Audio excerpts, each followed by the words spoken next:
मंत्र्याच्या आईच्या नावावरती dance bar आहे. तुमचा मंत्री डान्स बार चालवतो म्हणून त्याच्या संरक्षणाला तुम्ही उभे आहात. मंत्र्याच्या संरक्षणाला या उभे आहेत. आता यांनी महिलांच्या आता तुम्ही महिलांच्या प्रतिष्ठेबद्दल बोलताय आणि त्याच्या संरक्षणासाठी तुम्ही उभे आहात. मंत्री डान्स बार चालवताना असा उल्लेख केलेला आहे. हे कुठल्या आधारे म्हणतायत? डान्स बारचा कायदा कुठलाच नाहीये की तिथे नृत्य तुम्हाला पहिल्यापासूनच करता येत नाही, परंतु परफॉर्मन्सच्या आधारावरती त्या लायसन्सच्या आधारावरती हे डान्स बार चालतात. आणि आपण जे आता खरं म्हणजे मी या विषयावरती आज बोलणार नव्हतो, परंतु मगाशी सांगितलं मला की झोपलेल्याला उठवता येतं, सोंग घेतलेल्याला उठवता येत नाही. तर आता मी झोपलेला पण नाही आणि सोंग पण घेतलेला नाही आहे. तुम्ही कायदा करताय, कोणावरती करणार तुम्ही कायदा? तुमच्यात काय हिंमत आहे हो? ग्रह खात आहे ना तुमच्याकडे, हिंमत आहे? अहो तुमचा मंत्री डान्स बार चालवतोय. मंत्र्याच्या आईच्या नावावरती डान्स बार आहे. 3 FIR झाले त्याच्यावरती. काय कारवाई केली तुम्ही? खऱ्या या विषयात मी जाणार नव्हतो, परंतु जर तुम्ही आमच्या राजकीय पक्षाच्या कार्यकर्त्याला जर लात म्हणून उठवायचा प्रयत्न कराल तर आम्हाला देखील सगळ्या भानगडी माहिती आहेत. तुम्ही तुमच्या मंत्र्यावरती कारवाई करू शकत नाही. ज्यांच्या नावावरती लायसन आहे त्यांच्यावरती तुम्ही आतापर्यंत काही कारवाई केलेली नाही. ते पहा सन्माननीय अनिलजी परब, तुमच्याकडे जो तपशील आहे तो पूर्वी तुम्ही सभागृहात मांडलेला आहे. त्या संदर्भात त्या संबंधित व्यक्तीने निवेदन केलेलं आहे. अशा वेळेला परत तुम्ही नाव आता तेच आरोप करू शकता. माझ्याकडे मी परत सांगतोय, मी मुख्यमंत्री नाही, मी यांच्या हरकत नाही. मला तुम्ही संरक्षण द्या. हे हरकत घेणारे कोण या विषयावरती? मुख्यमंत्र्यांनी सांगितलंय आम्ही तपास करू. मुख्यमंत्र्यांनी सांगितलं आम्ही तपास करतो. आणि अजून त्या तपासाचं झालं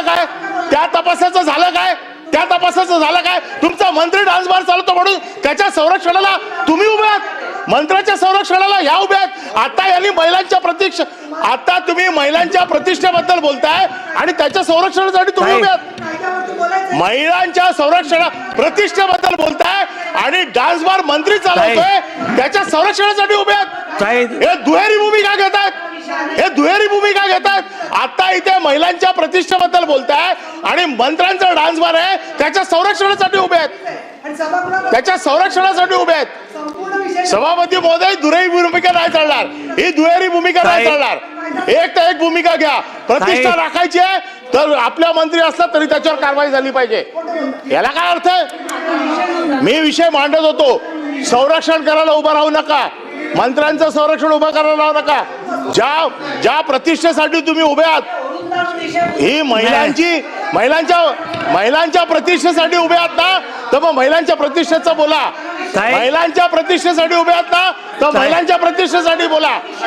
महिलांच्या प्रतिष्ठेसाठी उभे आहात तर महिलांच्या प्रतिष्ठेसाठी उभे राहा. मी बोलणार नव्हतो, परंतु कारण नसताना महिलांच्या प्रतिष्ठेसाठी, महिलांची प्रतिष्ठा आहे. स्वतःचा मंत्री डान्स बार चालवतो त्याच्यावरती काय बोलत नाही. मुख्यमंत्री अहवाल देणार होते. काय झालं त्या अहवालाचं? तीच रेकॉर्ड म्हणजे काय? राजीनामा घेतला की नाही? हो, एक मिनिट. मंत्री महोदय, मी काही चुकीचं बोललेलो नाही. माननीय सभापती महोदय, माननीय सभापती महोदय, मी अनिल परब साहेबांना विनंती करतो, दानवे साहेब, सर्वांना थोडं शांत सभागृह करून मग आपण काय करू. मला माहिती आहे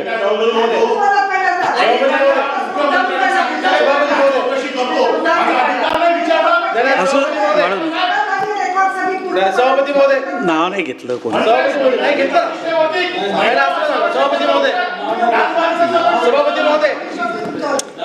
नाव नाही घेतलं. बस नाही.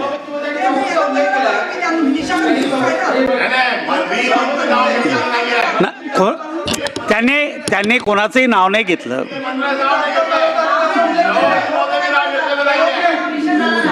बरं, एक मिनिट बोलू दे.